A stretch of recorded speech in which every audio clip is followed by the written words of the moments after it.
బండి తీసుకొని పోతున్నావు ఎవరికైనా ఏమైనా దెబ్బ తాకితే తల్లుతా సార్, నాకు అడ్డం వస్తే తల్లుతుంది, లేకపోతే 19 వెళ్ళిపోతా. తాగి బండి నడపడం నేరమా కాదా? నేరమే అయినా కానీ అమ్మేటోడు నేరం అని చెప్తలేదుగా మీరు. అంటే లంచం తీసుకోవడం నేరం అని మీకు తెలుసు, మీరేం తీసుకుంటున్నారు ఆ డబ్బు చెప్పండి.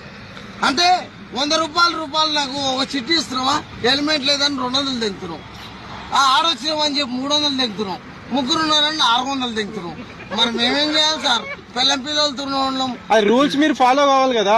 అక్క కట్టి పండిస్తాం, చెల్లెకి చిరంజీవి ఇస్తామని చెప్పి అన్ని రోజులు పాస్ కాదు కదా గురుగారు.